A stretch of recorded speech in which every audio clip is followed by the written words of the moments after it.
Olha, o ano de 2026 não é um ano qualquer, viu? Para a igreja e para toda a família franciscana é um tempo muito especial. Uma oportunidade de graça, de conversão e, acima de tudo, de muita esperança. E qual o motivo? É que a gente está celebrando um marco histórico, os 800 anos do chamado Feliz Trânsito de São Francisco de Assis. É sua passagem para a vida eterna, que aconteceu lá em 3 de outubro de 1226. Tá, mas por que olhar para um evento que aconteceu 800 anos atrás? A questão é que o testemunho de São Francisco não é só uma memória do passado, sabe? Ele continua sendo uma resposta de Deus para um mundo como o nosso. Um mundo que está cansado, dividido e com uma sede enorme de sentido. É exatamente por isso que foi proclamado o Ano Jubilar Franciscano. É um ano santo especial que vai de janeiro de 2026 até janeiro de 2027 e que convida todo mundo a redescobrir a santidade, a paz e a fraternidade que São Francisco viveu de forma tão intensa.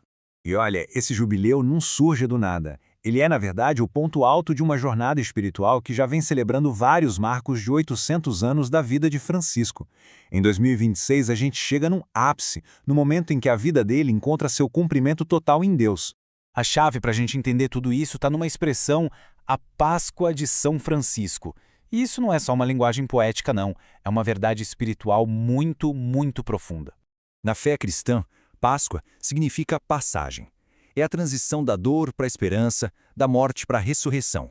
E foi exatamente assim que São Francisco viveu seus últimos dias. Não como alguém que foi derrotado, mas como uma alma que se entregou, reconciliada e cheia de paz.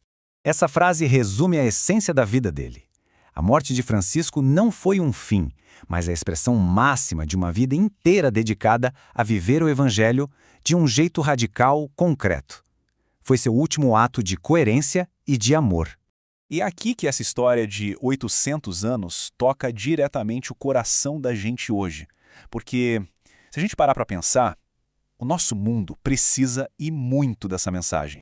A gente vive numa sociedade marcada pela pressa, pela ansiedade, pelo individualismo. Muita gente está cercada de coisas, mas se sente vazia por dentro, vazia de sentido, cansada de tanto conflito, de tanta divisão e de tanta falta de misericórdia. E é justamente no meio desse cenário todo o que São Francisco nos diz, com a força da vida dele, é possível viver de outro jeito. Ele nos mostra que é possível sim ser mais simples, que é possível encontrar uma alegria profunda que não depende de ter um monte de coisas, mas da riqueza das nossas relações, do essencial.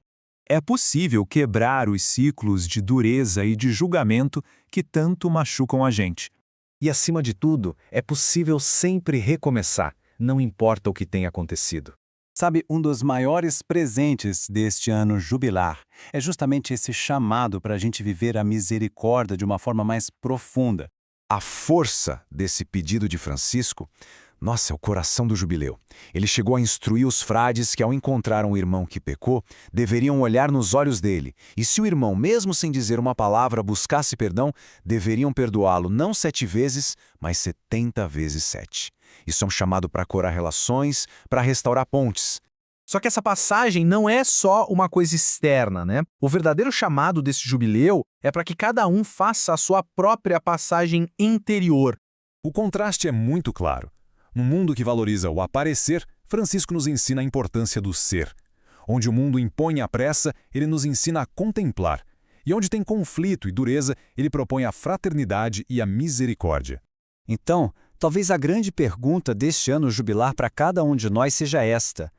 A Páscoa de Francisco nos convida a fazer a nossa própria Páscoa.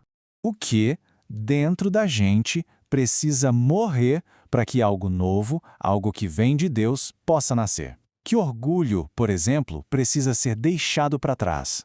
Que ferida, talvez escondida há tanto tempo, precisa finalmente ser entregue, ser curada pela misericórdia de Deus? Qual é a passagem que a gente precisa fazer do eu para o nós, do egoísmo para o amor, de uma vida fechada para uma vida doada?